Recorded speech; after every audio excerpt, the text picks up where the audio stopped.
The concerns are still the same. The pecking order at cornerback being one of them.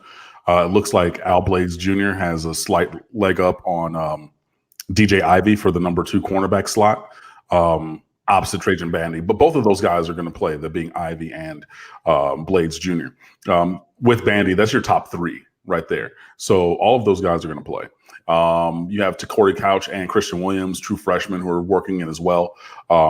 And they need to obviously step up a little bit to be game ready, but maybe in small doses, each one of those guys can contribute as well. Along the offensive line, the story is really Zion Nelson, and we've talked about him before. Wrote about him. Obviously, he was recruiting this past year's recruiting class, but he was 185 pounds as a high school freshman. He was 235 pounds going into his high school senior year of last year. Was 240 pounds.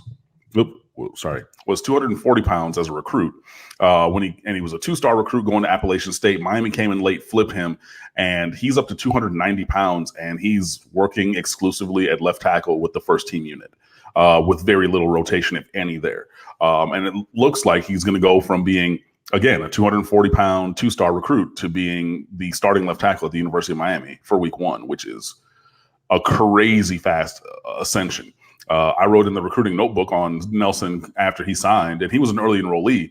He was one of 3 in this class. And I said 10 out of 10, he's going to redshirt. He's a guy who's 2 or 3 years away from seeing the field, if ever. And he's, making me eat my words, because I went back and I looked at it today and I was just like, oh yeah, no, I was 100% certain. Like, this kid is a stick. He's not going to play at 6'5", 235, 240. Come on. Like, yeah, you're playing small time, and not small time. You're playing a lower classification in South Carolina, where he's from. So you're not even playing like those big Zach Pickens or Jadeveon Clowney kind of guys in high school. So you can get away with being 240, but there's no way you can do that at the college level. But he's not 240 anymore. He's up to 290, and he's still working on adding functional strength. I've talked about it a bunch of times. You need that grown man strength. That's where that you just grow up a little bit more. But yeah, it's looking like he's going to be the guy out there at left tackle, which is crazy. But if he can do the job, and Miami obviously has needed tackles for years. We've all said that. So if he can do the job, then great. At right tackle, there seems to be a battle going on between John Campbell and Kylian Herbert. Yes, Dreadlock, I'm back this week. This is me, Cam. Hello. There's a battle at right tackle going on, but the interior of the line seems to be set. Navon Donaldson at left tackle, left guard, Corey Gaynor at center, and Jelon Scaife at right guard. So the interior seems to be set, and those, a true freshman looks like he's going to start at least at this point in camp. And then, got a battle going on at right tackle. So there's that. And I say all those things about cornerback and about offensive line as the preamble, because the real story of any position battle is quarterback still. Nobody has really separated themselves, which is good and bad. It's good because everybody, all 3 quarterbacks in the position battle, being Tate Martell, N'Kosi Perry, and Jared Williams in alphabetical order, has stepped their game up in what they do well, but they have also shown chinks in the armor or things that they're not necessarily doing to an elite level. So again, they do each have, their different strengths and weaknesses, and those have come out. But the level of play is still increasing overall. And Miami, again, all 3 of those guys are Miami caliber talents, but we really do need one to step up and be the guy. I'm interested to see or hear what happens at the next scrimmage when hopefully quarterbacks are live, because Tate Martell was sacked 6 times. I use air quotations on that in the first scrimmage, but I don't think that with his running ability, he would be sacked 6 times if quarterbacks were live. I'm interested to see, N'Kosi Perry still trusts his arm a little bit too much.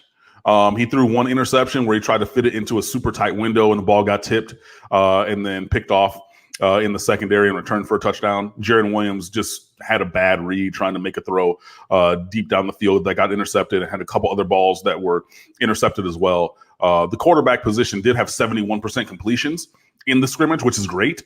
But after hearing people talk, especially Mike Rumph, the quarterback's coach today, say, we didn't give up much deep. which means that you're hitting those underneath throws, those constraint kind of routes, those crossing routes, those, the mesh route and everything like that, underneath the coverage, which is taking what the defense gives you, true. But Miami also has dynamic playmakers where we need to be going down the field a little bit more effectively.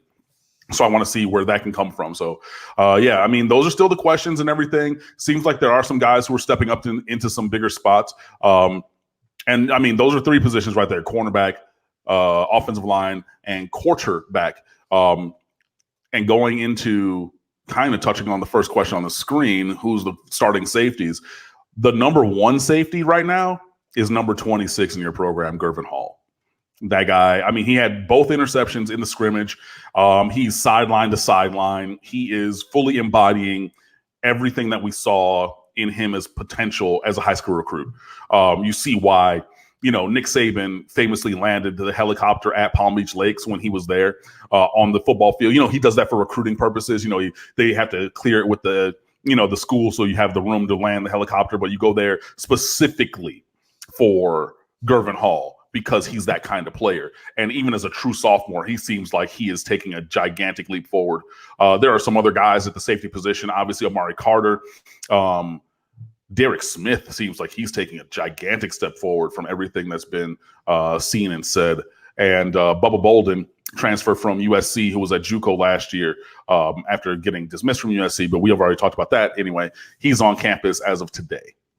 So that would be the final player from this recruiting class / transfer portal in transition, whatever you want to call it, to hit campus. So he had to finish a class at his JUCO. And the date was always, yesterday or today, August 6th or 7th, to hit campus at Coral Gables. And he is now there. Our guys who were at practice, Gabby Arruti and Marshall Thomas, they both had pictures of him. So did every other beat writer who was there at practice today. So he's officially on campus. He should hopefully be transitioning into practice in the next day or two.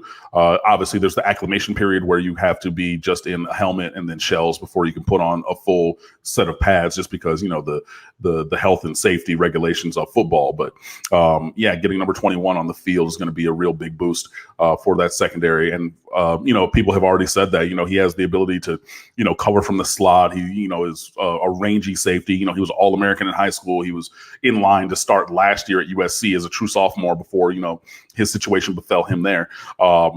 So, yeah, I mean, that's an elite talent that you add to the roster. So, yeah, there's things that are going on all over the field. Mark Rogers TV, the voice of college football, with Miami Hurricanes live, edition number 20 with Cam Underwood from State of the U. Cam, maybe this will help make up just a little bit from the. So, folks, if you need to go back and watch some of the videos, so we're about 11 minutes in, and of course, I tell you all the time, if you miss some, you go back and watch the beginning. This week, when you do that, go in about 30 or 40 seconds at least. Please do that. Cam, see what we've got? I am not counting down to Christmas.